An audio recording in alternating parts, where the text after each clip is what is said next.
Good morning, everyone. Welcome to the Adapting and Responding to COVID-19, a community conversation. My name is Emily Smith, and I'm a program associate in the Community Professional Economic Development Unit at the University of Arkansas System Division of Agriculture Cooperative Extension Service. And I'm really excited to be here with you today to explore how community leaders have been responding to COVID-19. And also discuss some of the challenges and triumphs that they've experienced.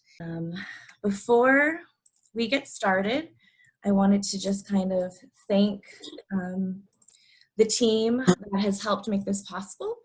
Stuart Runsick, who's in Clay County, Brad McGinley in Grant County, Ellie Wheeler, who's also a program associate here. I also want to thank Dr. McCullough and Dr. Wayne Miller, as well as Dr. Robinson. They are all playing a role in helping with the logistics and sort of helping make sure that everything runs smoothly today. So thank you so much. So before we dive in, I just kind of wanted to give you a little bit of context about how this conversation came to be. So this conversation is really a product of one of our programs called Breakthrough Solutions and the Coalition of Breakthrough Solutions Partners. For those of you who don't know, Breakthrough Solutions is a asset-based community development program that engages communities in a strategic action process. A lot of the communities we work with are responding to a major event, maybe the loss of a major employer or a school closure or even the loss of population. And we work with them to kind of set priorities and goals so they can take action. And when COVID-19 hit, the community, or the Breakthrough Solutions partners really wanted to explore how we could support communities as they responded to COVID-19. And so as a result, we put out a community survey to assess sort of what communities were doing to respond and what they needed to be successful moving forward. And so with this survey, we learned a lot about communities and how they were solving how they were being innovative in solving problems. And we really wanted to explore these kind of themes more thoroughly. So we decided to reach out to some of our communities that we've worked with in the past and invite them to participate in a conversation. And so this collaborative conversation really takes the survey to the next level by connecting communities in real time so that they can collaboratively learn from each other and share lessons learned, and also kind of share some of the innovative ways they've been responding to COVID-19. And we really want you all to apply this reflective framework to your own experiences as you continue to support communities. And so we really want this to be engaging. We want you all to ask questions at the end and really try to learn from each other, because we know this issue is definitely not going away, and we can apply our lessons learned to the future. And so thank you so much to our Breakthrough Solutions partners. I will show this slide again. They really played an integral role in helping us, continue to strengthen communities across Arkansas, and they act as great thought partners in our work. So today I'm really excited because we're going to be talking to 5 community leaders. Mayor Lott of Camden, Bridget McDonald, who's the CEO of First Choice Healthcare, and she's in Corning. We also have Mayor Martin in Alma. We also have Lauren Goines, who's the Communications Director of Sheridan School District. And last but not least, we have Mayor Wallenberger of Fairfield Bay. And we also got a lot of great insights from Jackie Sykes, who's the Executive Director of the Chamber at Fairfield Bay. So welcome everyone, welcome our community leaders, and let's dive in. So my first question is going to be for Mayor Lott. As we know, the rapidly changing nature of COVID-19 greatly disrupted communities and altered the way that communities interacted. The normal ways of engaging were no longer an option. And so I'm really curious, Mayor Lott, you used a really innovative platform, Facebook Live, to continue to collaborate with your local government and communicate to your community. And I'm curious, why was it so important to communicate with your community, and how did you successfully transmit information and address community needs that emerged during COVID-19? And what did you learn from this process? Thank you, Ms. Smith. I appreciate your even inviting me on here. COVID-19 has presented many challenges because we consider Camden to be more of a super rural community. And when considering the response and the road to recovery, I believe that the only way to deal with this pandemic was with a panoramic approach, which is to say that our response had to be based on a lot of data and a lot of facts. So we had to pull a team and a coalition together. We only get the newspaper once a week here. We don't have a real thriving television station or anything like that. And this was new to everybody. And it was something that was different for us all, spirit, soul, and body. So what good is the economical without consideration of spiritual and emotional parts of the people in our community? We're in the Bible Belt. And so all of those things and all of those factors come together to deal with this. I refer to this particular pandemic as an equalizer. It left no stone unturned. Blacks, whites, male, female, poor, rich, everybody was affected by it. No one was immune. And it was taking a physical as well as a mental toll on our community. I have to admit that I'm serving my first term. This is the only term at all in any type of politics. And so with that being said, I didn't know what to do, and I'm at the mercy of working along with our county judge in this pandemic, as well as working alongside our county health assisting us. The impact of COVID-19 has affected our community in a great way. Educationally, our seniors were trying to figure out what to do.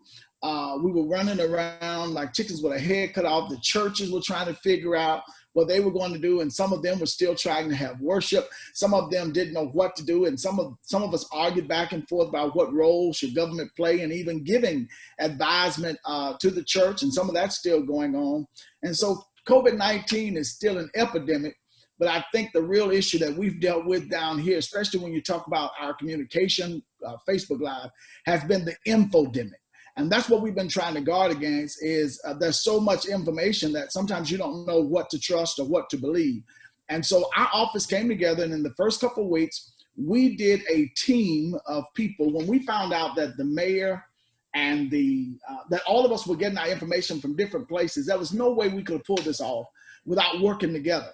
And so we decided to just have pretty much one voice. All of us used forms of social media, but I would come on once a week for our city. And then we ended up coming on 3 times a week when we took a hit. And then we had to come on every day. And we've gone back to once a week now, but we had a COVID-19 team which comprised of a guy who used to be military, who understands logistics. That was a very important component. We also have people who on our team who deal with psychological issues, people who understand the other aspects that I wouldn't naturally consider. And of course, our police, fire have to go to homes and pick up and deal with issues. And so since they would have to deal with people and their issues, we knew that we also needed to make sure that they had the right information as we move forward. Now, there are 3 components that we believe were necessary for any of the things that we were getting ready to do. That was the testing, contact tracing, and treatment. Because of where we are, we lack the manpower for contact tracing. And though our county hospital, we did what was called a drive-through site. And the day we did that, it stormed. And because of the storm, so few people went. And then on top of that, when the storm came, the storm knocked the lights out for 7 whole days. So I mean, if COVID had not been enough, this destructive storm was actually declared a state emergency at that particular time in March. But Camden residents have stepped up during this time. We've been helping each other, and the physical and the psychological impact is something that we've not overlooked. So during the storm, as I mentioned a moment ago, when the electricity was out, our restaurants were already down. We were trying to figure out how our businesses were going to stay afloat. So economically, we've taken a jolt. But other individuals have begun to open their homes. We began feeding each other, helping each other, and we were very resilient in those times. But a lot of that is due to the communication. And in this region, as many people know, people will find any reason they can to gather and celebrate. That's part of how we make our money. But we've been having to tell people, we've been having to learn how to build community without congregating in the way that we usually do. So all of these have presented challenges. And plus with the murder of the young man in Minneapolis, of course, the protests have been moving forward. It's been difficult to keep people apart. It's been difficult to still build the economy in the middle of it, but we've been trying to just stay online as much as we could. No one form of communication reaches everyone. We've tried our best to remind people of the importance of maintaining that social distance and doing what mom and dad taught, washing your hands, keep your hands out of your T-zones, just the simple things that we already know. But during these summer months, our citizens and some of the nonprofit organizations have coordinated and they work together to encourage and to promote the social distancing that we need. And so by working with some of the other collaboratives and trusted voices, it's made it a little bit simpler. All right, so with that being said, in my humble opinion, we're not ready fully to reopen. However, I am committed to staying in lockstep with the federal, state, and local governments to make sure that we can get to the place that we need to be in record time. Thank you so much for allowing me the opportunity to share. Thanks, Mayor Lott. And so my next question is for Mayor Martin of Alma. And the city of Alma, was one of those communities that acted fast and made some tough decisions early on. And so I'm curious if you can kind of discuss, what were some of these difficult decisions that you made in the initial phase of COVID-19? And what did you learn from this experience? And how did your community kind of come together to ensure that your needs were met in COVID-19? Yeah, this was, this pandemic was something that nobody had seen before. And like Mayor Lott mentioned, there were so many aspects to this. And, for each, possible scenario, there were several scenarios that went along with each one. And, for us financially, the first thing that we did was sat down, started looking at our budget, looked at what our projections had been for the year, and obviously started, trying to figure out some new projections and what was going to, how we were going to be impacted. And the initial projections weren't favorable to us. And I very quickly reached out to Mr. Packow, who is a state economist and forecaster, and asked for his assistance, and was thinking maybe somebody smarter than me would see something that I wasn't seeing. But unfortunately, we were real close in our numbers. And so at that time, we had to figure out, are we going to try to play a wait and see game, or are we going to be proactive? And we decided to be proactive. We furloughed some employees right off the bat. Part of that was to take advantage of the unemployment the way that it was at the time, thinking that if we were going to have to lay off any employees, I didn't want to wait until August, September, October, and then our employees really suffer because of it. And so we furloughed those employees. We had 6 total that had reduced hours of some sort. And then the next thing that we had to look at was our water park. And as we all know, swimming pools, water parks, those are not money makers. It's a service that you do for the community, and it always costs a substantial amount of money to operate those throughout the year. And there was a lot of factors that came into play with that also. And that was, if you go and you hire a staff to run your water park throughout the year, and 2 weeks into it, there's another outbreak and everything gets closed down, then you're on the hook for that payroll. And as we all know, municipalities we were treated a little bit different than what the private sector was. So private sector had a lot of programs, a lot of money available to them to cover those payrolls and those expenses, but municipalities were not. And so we had to look at, was it really worth taking that risk and opening the water park, or should we just keep it shuttered for the year? Because that decision also could have very possibly affected whether or not it opened next year or not. And so You know, we took the stance that it was probably in everyone's best interest for health reasons. You know, it's our dressing rooms there are small. We were grandfathered in, so it's not even ADA compliant. So, you know, you get 3 or 4 people in there and it starts getting crowded.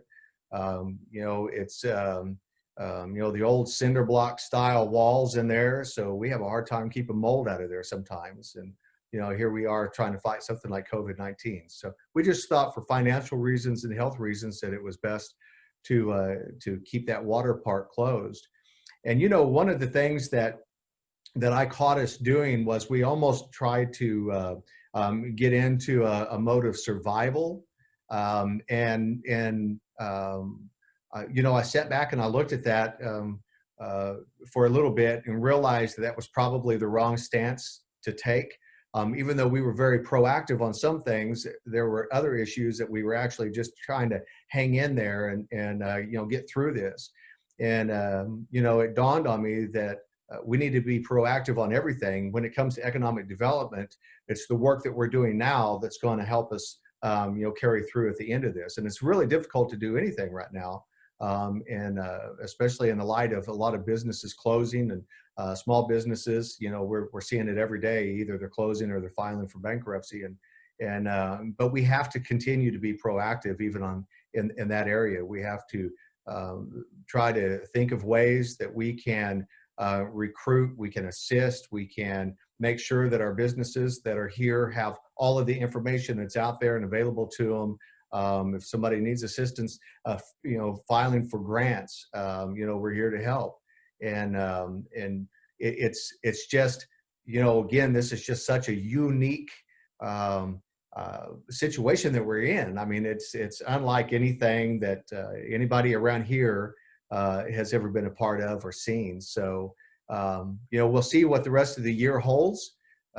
So far, you know, my concern for us was that we couldn't look at Fort Smith or we couldn't look at Van Buren, you know, as a guide for us because we're so different than both of those municipalities. We've actually, to this point, have held our own. But now that the unemployment's changed and people are losing that $600 a week that they've been spending all of these other months, you know, I'm afraid that when we thought that the bottom was going to drop out from underneath us back in March, April, May, that we just misjudged the timing. I'm really afraid at this point that we're going to see that bottom drop out. It was just a little later coming than what we had originally planned for. But, you know, the good news is, at least for us anyway, that because of those proactive measures that we took, you know, hopefully we'll be in pretty good shape to get through that. Yeah, awesome. I think that notion of being proactive is definitely key, and I appreciate you sharing that with us. And something else that I know a lot of communities faced was the sort of internet access issue, and you know, a lot of communities are experiencing sort of a lack of connectivity, and this has a lot of implications for schools and governments and even health. And so Bridget McDonald, she's the CEO of First Choice Healthcare in Corning, and curious, Bridget, if you can tell us sort of you know, how you had to adapt your model and leverage community support during this pandemic to provide sort of the healthcare to your community, and how did you reach the harder to reach populations and those folks that maybe didn't have access to telehealth? Right. Well, you know, preparing a clinic to cope with the demands of COVID-19, it sure didn't come with any guidelines. So, you know, our day-to-day objective as primary care providers is to care for our patients. And with the COVID-19 pandemic, we needed to ensure we could continue to provide those services. We have 6 clinic locations, and we have over 30 physicians and nurse practitioners in those clinics. So the first week we began by managing and rescheduling patient appointments, and those established patients, those visits were transitioned over to telephone visits. So the provider contacted the patient during their regular scheduled visit time via the phone. So the next week we made a swift transition into telehealth. And with telehealth, typically you have a written consent is required for telehealth visits. But our clinics had not previously provided telehealth, so we had to, and so we hadn't collected any of those written consents. So, you know, the guidelines changed minute by minute. It used to, you know, it would be month by month, but during the pandemic, it's been minute by minute. So the pandemic best practice responded by accepting verbal consent. So we informed our patients of the risk and the benefits of televisits, and that they provide a safe, effective, and convenient care through the use of technology. But there are risks associated with the use of telemedicine, including the equipment failure, your information security issues, and basically educating our patients to understand that a provider cannot physically examine you.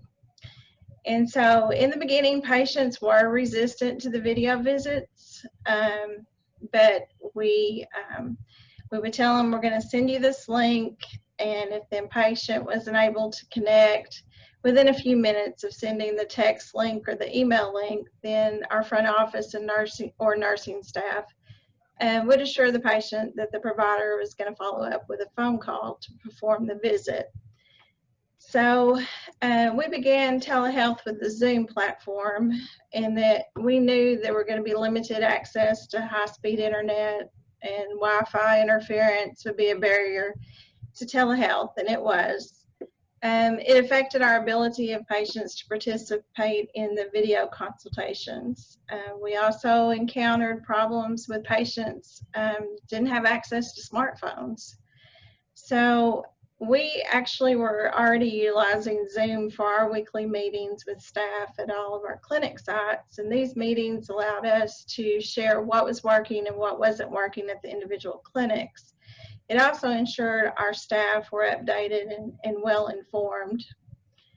But another barrier that we encountered to telehealth was the state requirements for licensing of telehealth providers. And because we're on the Missouri border, a lot of our patients live in Missouri.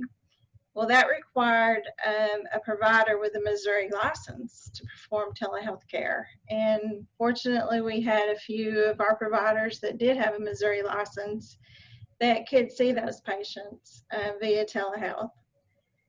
I would say the most common video conference telehealth problem is the user's inability to troubleshoot.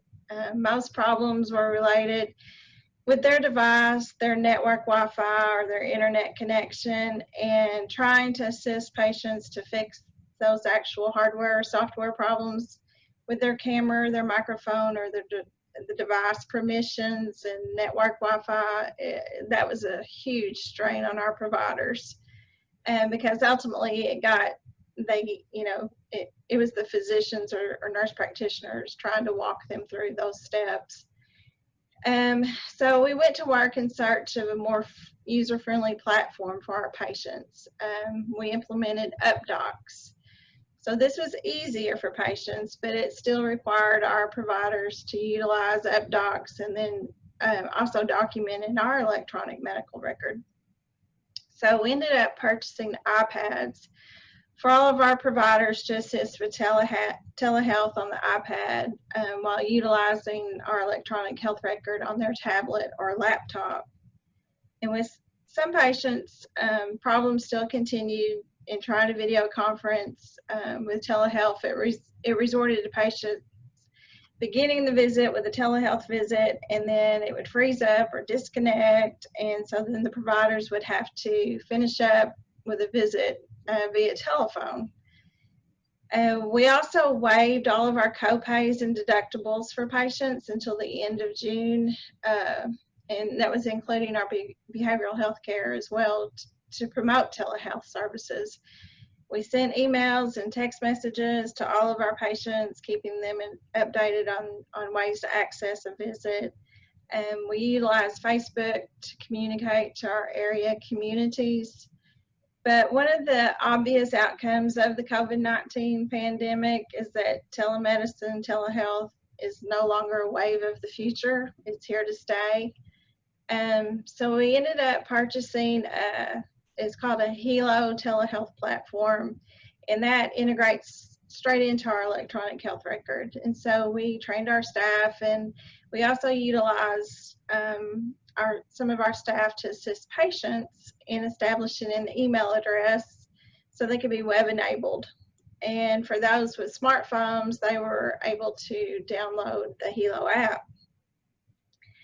Our organizational goal from the beginning was to limit access inside of our facilities, and that way that would limit our staff's exposure to COVID-19. We were also short on PPE, so we needed to take care of our patients as much as we could via the telemed, telephone, or by keeping the patients in their vehicles with curbside visits or car visits. We actually provided COVID testing and still do daily. And we provided mass drive-through testing every Wednesday, some Saturdays, and just here and there to specific needs. Year to date, we've tested about 2,300. We've had a little over 100 positives and around 1,900 negative. But I have to commend our staff for delivering primary care virtually and for overcoming the challenges of changing the way we do business to telehealth video visits to meet the guidelines that were required of us. Thanks so much, Bridget. Y'all had a lot of obstacles, but it sounds like you were really creative in addressing those. Thanks so much for sharing. And I know that connectivity was also an issue for a lot of schools. And the Sheridan School District really did a great job at sort of providing some short-term and long-term resources for their community. Can you discuss some of the ways that you have successfully responded to the COVID-19 and how you're planning for the future? I know specifically you're doing a lot of really cool things to keep parents informed and engaged throughout that process as well. Thank you so much for having me. It's a pleasure to speak to everyone about what our schools are doing to help during this crisis. First of all, things have changed a lot. When we closed down our schools in March, we were not prepared. Obviously, just like all school districts were not prepared. When we closed, we started out with our alternative methods of instruction packets. And these were paper packets we had prepared for in case of snow days. So it wasn't meant for a long-term closure. So there was a lot of new learning taking place with those packets. But we quickly switched that to an online remote learning environment. So then we started interacting with students using Google Classroom. The biggest barriers we had were basically limited broadband and also just engagement. Students weren't used to engaging with their teachers through the computer and having all the distractions at home. But so as far as broadband, we did purchase some hotspots and we put those on our buses and put those buses throughout the community so that families could drive up into the parking lot where we had those and access the internet there. And we also expanded our Wi-Fi at our school campuses so people could also drive up to our campuses and access it there. As far as engagement, it was very difficult and it was difficult holding families accountable when we knew there were broadband issues and we knew people were worried about their health and food, and there was food insecurity. So, but I would say over the summer, we've been working very hard to make sure that the experience is even that much better. And I definitely want to comment on how hard our teachers and our staff worked to make the best out of the situation with the little time we had. But I want to assure you that schools are much more prepared for this in the future. One thing that we've done is we have a new learning management system for our teachers and our families. And that's basically where we organize all of our curriculum and content, and students can look at those lessons online, and they can even communicate with their teachers online.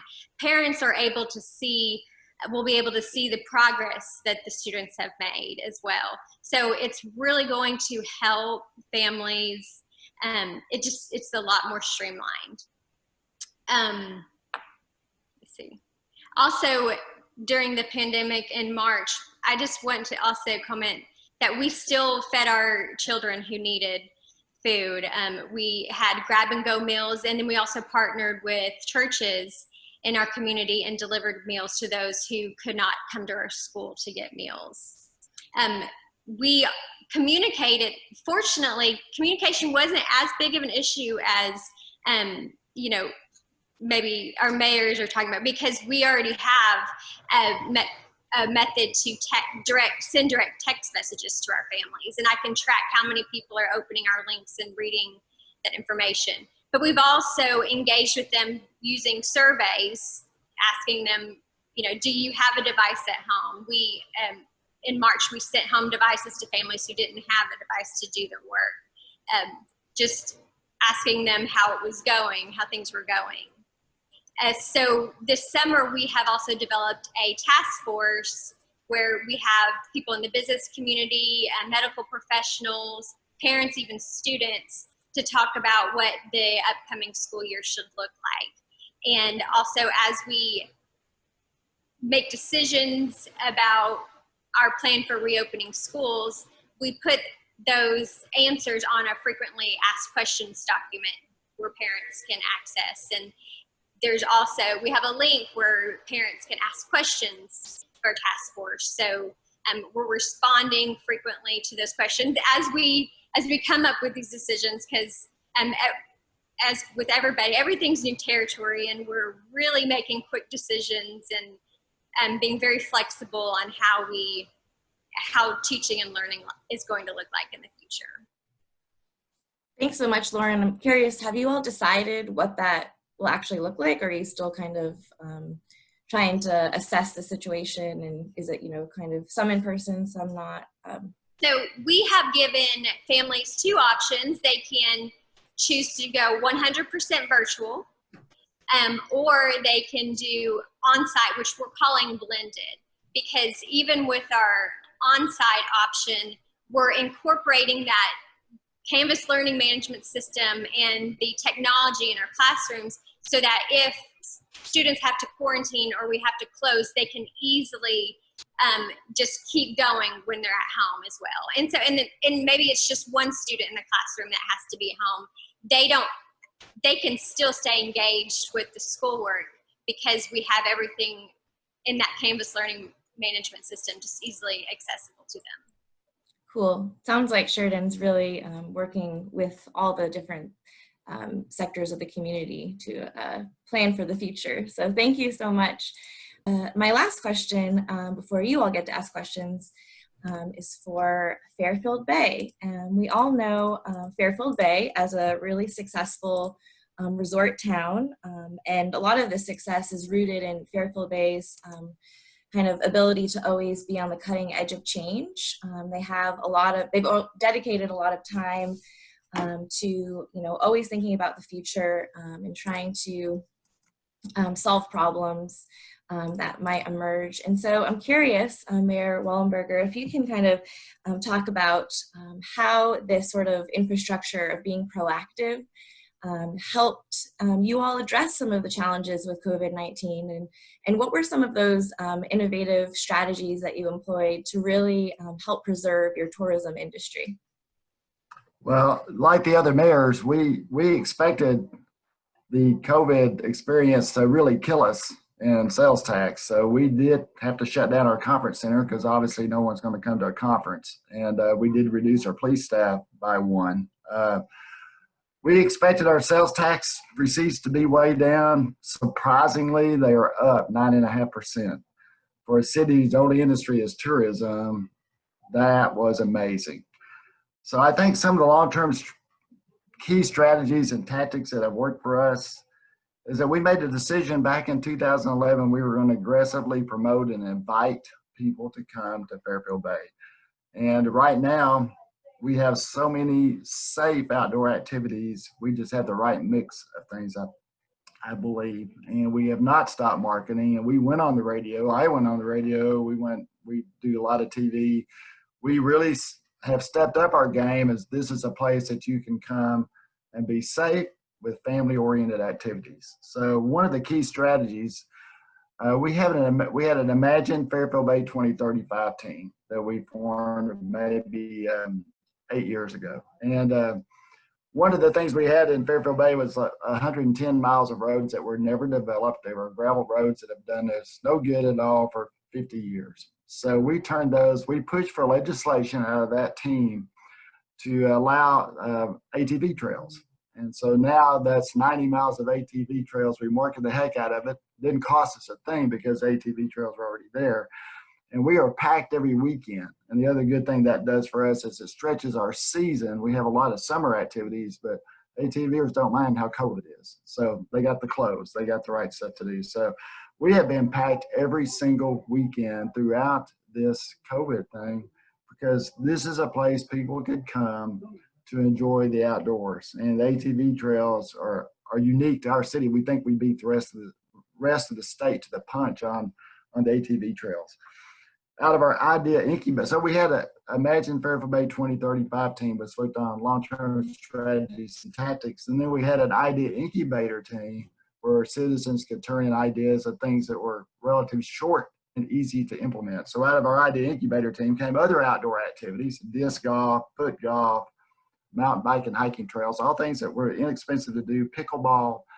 And another key thing we learned from Uncommon Communities was we watched other cities and other states that were brought in as examples that had festivals, had events that people came to. So we have 10 major festivals in Fairfield Bay every year, and we get free TV time out of that. So a lot of people visit and experience Fairfield Bay.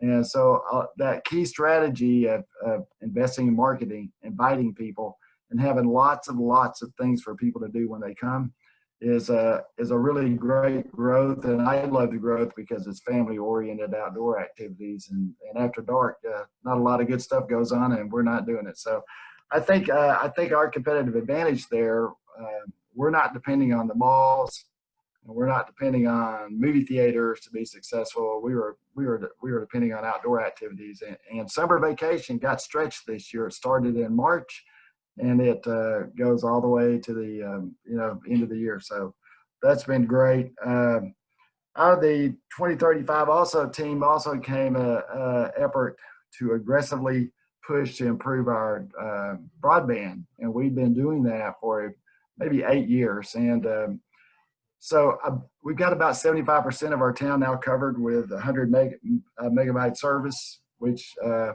allows professionals to work from home. And the other thing, it not only allowed professionals to work from home, it also allowed them to shop from home. So all the push to get internet sales tax going to the cities, we've benefited by that because things that get delivered to the home now, we get that sales tax. And we don't have a Walmart here. We don't have a Target. We don't have any of the big box stores. So when people could order those things from home and have them delivered to their house rather than go to those malls, we got the sales tax for that. So we were shocked that we have done so well and have been so packed, but when you think about it, we do have a long summer vacation going on. So we've been very successful during this period. And last weekend, there wasn't a room to be had anywhere. All of our timeshares are full. Our hotels are 100% booked. So it's really been, we had a restaurant that said they had their second biggest day ever. There's hardly, their seating is probably reduced 50%, but we've aggressively marketed the takeout program. So that's worked really well. And so we put out a really good brochure to the conference planners so that they know they can come here, have safe lodging, safe food, and a safe conference. So we've tried to make sure that they know they can come here, have outdoor activities where they can be separated 6 feet and have a great time. So a lot of key strategies that we started maybe 10 years ago have really, really paid off in spades during the COVID epidemic. Awesome. Thanks so much. And I know that you all did a really good job at trying to help businesses adapt. And can you share a little bit about how you supported the people that were already living in Fairfield Bay through this kind of experience?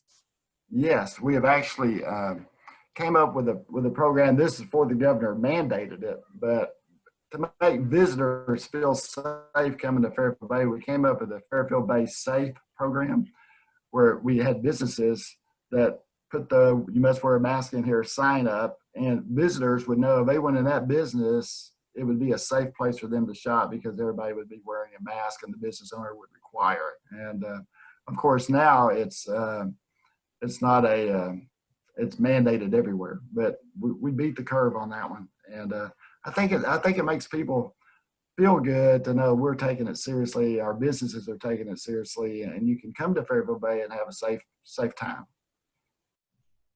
Did I answer that question? Yeah, that was great. I know that you all did a lot to help businesses transition to online as well, and supported them through that process. And I know Jackie Sykes, she's the director of the chamber, and she worked, really hard to sort of help people, like onboard them if they hadn't ever used Zoom, or make sure that they had an online presence, because that became imperative during COVID-19.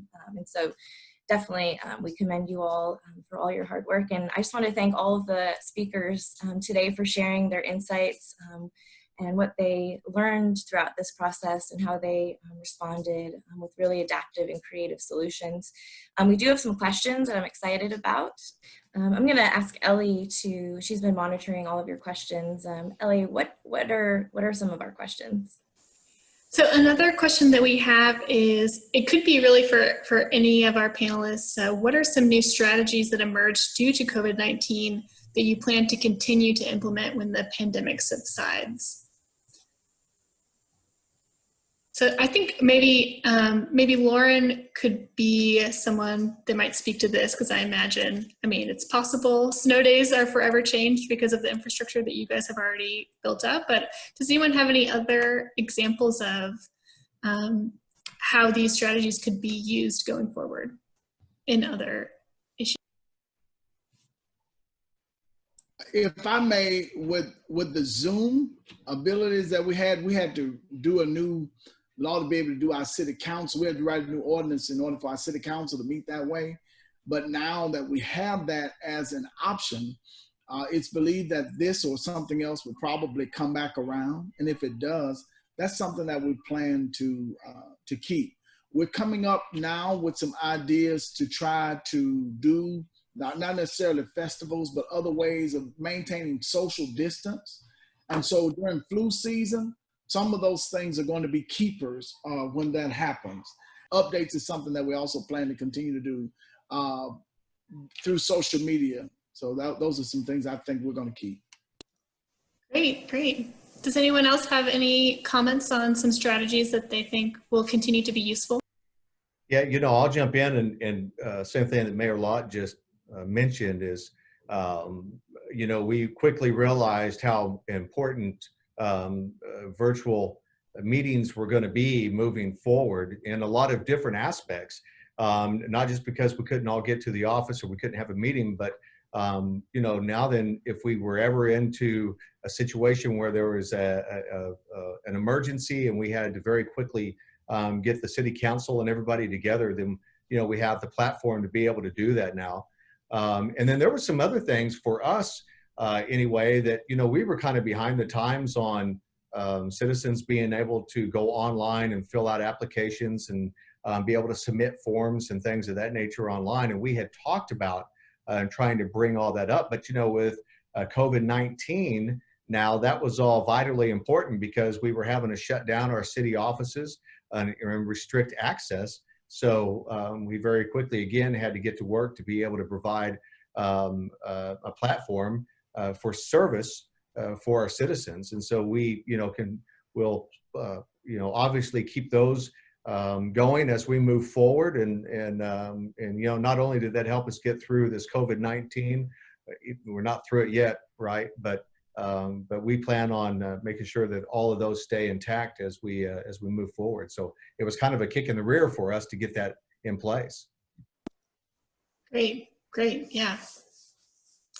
Any other thoughts before we move on to the next question for this one? This is kind of a broad one that I think might apply to everybody.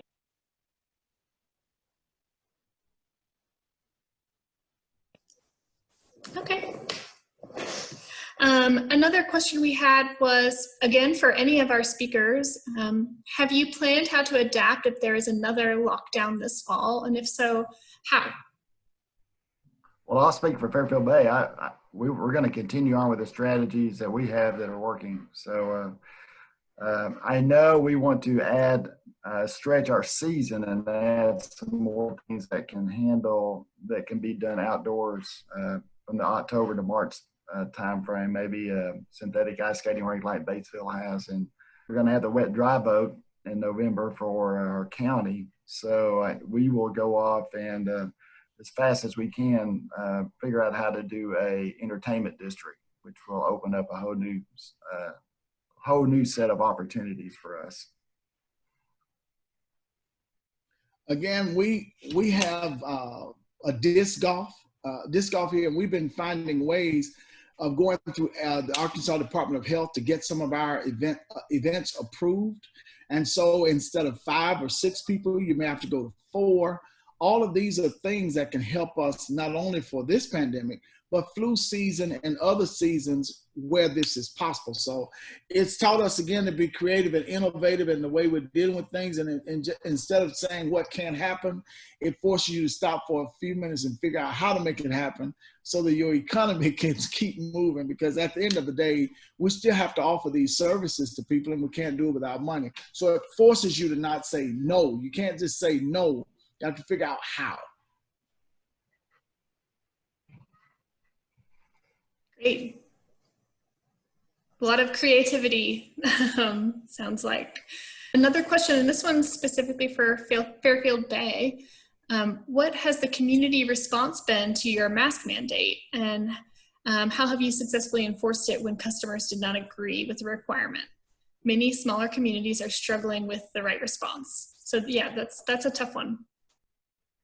Well, I think that they understand the importance that we're a tourism place and people need to feel safe. And so I would say response has been better since the governor finally came out and said, you must wear a mask in the building. Other than that, we had, deniers and fighters and whatever. And but we have not had to have a police call to somewhere where they can for someone to be taken out from trespassing. And we've not had an instance where someone just refused to wear one and wouldn't leave the premises. I mean, a few times the owner of the business has had to say, well, we're sorry, but if you don't want to put your mask on, then you need to leave. So, but we've done a really good job. All the businesses have done a really good job of signage. So you can't go in and not know you're supposed to have a mask on. And so that's been important. And Jackie's done a good job of helping the businesses get the right documents put up on the walls and all that stuff. So they take it, thank goodness the businesses took it seriously, and that makes it a lot easier than if a business is fighting it and ignoring it and their customers are going to ignore it. So our business owners have been really good about enforcing it. So I know that change is hard for everyone, and we've certainly been going through a lot of change recently. Do you have any advice on helping people in your community kind of get over the growing pains of getting used to connecting online and masks and all the other big changes that are required for to move forward? I think it's almost foolish of a politician to make this statement. It's been a political discussion, and to encourage people to make it a medical discussion. Number 2, I think that if it's a medical discussion, then you need to lean toward the medical experts. But in such a selfish and self-centered sometimes generation, we're having to tell people it's about your grandparents, it's about the other people, not just about you and how you feel and your own rights. But sometimes we just have to consider the fact of how our liberties and our freedoms affect other people. So if what I'm doing will offend you or hurt you, then I would rather stand back and defer or prefer you to me sometimes. And that's not easy to teach. It's something that either somebody taught you along the way in Sunday school or something. It was very difficult to get people away from the I, me, my type of mindset. but we have to remind people it's a medical challenge, not your civil rights, not your civil liberties, not all these other things. Let's stick to talking about keeping people healthy. Thank you. I had a couple more questions come in. This one's for Bridget. Bridget, you mentioned telehealth is here to stay. What do you think healthcare in rural areas will look like well after the pandemic? That's a good question. But in ours, for sure, you know, we're looking at the capabilities of putting telehealth equipment that has the stethoscope and, you know, everything that will take your vitals into one of our clinic sites so that the patient could come in and actually see another provider at another clinic that would be there to do the telehealth visit. So we're also utilizing our, like I said, our curbside drive up. We're offering the iPad out to the patient. They can use our iPad to talk with the provider inside to do the televisit. And mainly all this is, again, to keep our staff safe and not to spread the virus. So I think telehealth, there's going to be a lot of options come available with this and how people can utilize it. Great. Thank you for that. Emily, do you want? Oh. Can I comment on that? My wife is a cancer patient. We've been going to MD Anderson every 4 weeks to 6 weeks since last summer. And when the epidemic hit, Houston got really hit, and MD Anderson had shut down from people coming. So their doctors had to learn how to Zoom, which was quite hilarious. It would take us a while before they could actually get with us. But it would be hard to make us make a trip down to Houston now because our little rural hospital has the MRI equipment necessary to do the scans. And their doctors now have learned how to Zoom, and we can talk back and forth. So rather than having to make a trip all the way down to Houston, we're able to do everything from right here in Fairfield Bay. And telemedicine, I think Bridget will tell you, people are learning. It's really, really nice. And all those drives you make to different places, a lot of that's going to be eliminated. And I think as long as the doctors get paid, as long as it's not costing them money out of their pocket, then telemedicine is going to take off. Just a side note from a personal experience I've had. Yeah. Awesome. Thank you so much, everyone, for your questions. I have one final question that I'm hoping each speaker can sort of address. Obviously, COVID-19 impacted, and continues to impact every aspect of our community, from local government to schools, businesses, healthcare. And so I'm curious for each speaker, what was sort of this key takeaway or an aha moment that you had during this experience as you were helping your communities, navigate this COVID-19, pandemic, and what did you learn from that? I know that's kind of a big question, and you've all shared great insights so far, but if you could pick sort of this one sort of key takeaway, what would it be? And we can start with Mayor Lott, and then he can call on the next person. How nice. I thought I had talked enough already. I had no idea of how much of a food insecurity that we had. And when people got sick and when they were on quarantine, they had to still find food. And for us, people who were quarantined or told to stay home or whatever the issue was, were still running around shopping. And for us, it allowed some of our faith community as well as our 501c3s to be able to step up. We identified the needs, and our community really is resilient, resolute. They're working together, and for them to step up like that was to answer a great challenge. And if I throw the stick, I guess it would be to Mayor Paul Wellenberger. Thank you, Mayor. I would say, I think the big thing for me is another example of making lemonade out of lemons. There's opportunities, no matter what the issue is, there's opportunities to improve and get better. So it's helped us, and I think long term the whole country will be as safer when it gets to be cold flu and stuff. We might treat and act differently amongst people. So anyway, I just think it's look for ways to make the best out of the situation you have. And this has really been a challenging time. So that's my thought on it. So next I'll go to Bridget. Thank you.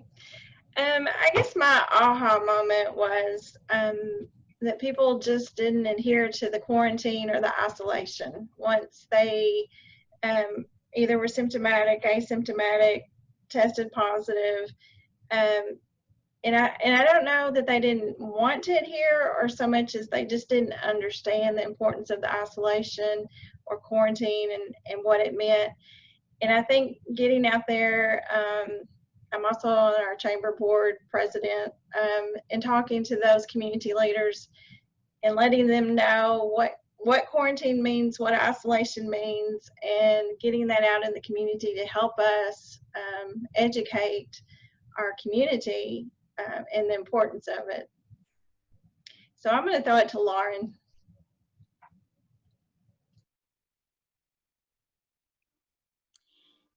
I've just been so amazed at how, I'm looking from a school's perspective, how much we've been able to adapt and change. And I feel like we have grown a lot, and we have shown that we are capable of doing more than we ever thought possible. I think it's a great experience, but I've also really seen a new appreciation for the education system and what a role we play in the community. And I also think you can look back and think, man, you just need to make the most out of every moment. Every moment we have with those students, we need to make sure we're doing our best to teach them while we have them there and make a positive impact on their lives while we have them.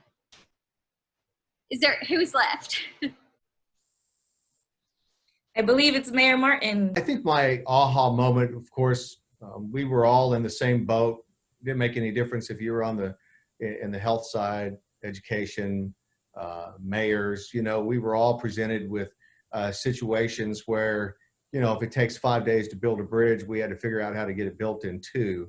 But the one aha moment that I had was as we were having these debates over wearing masks and how it became so politicized, and instead of just looking at the health issues, I remember one night I was sitting at home and I was really aggravated about the lack of concern, the lack of those who weren't wearing masks and how that was affecting others. And as all the mayors know, we have been all involved in a lot of conversations that, we knew that if we wanted our businesses back open, if we wanted sports this fall, the educators know the same thing, that if we were going to get our kids back in school, we were going to have to solve this mask issue.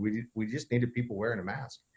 And so I made in that aggravation, I did the one thing that a politician is never supposed to do, right? And I made a very direct post and said, look, here's what it is. And I kind of just spelled it out.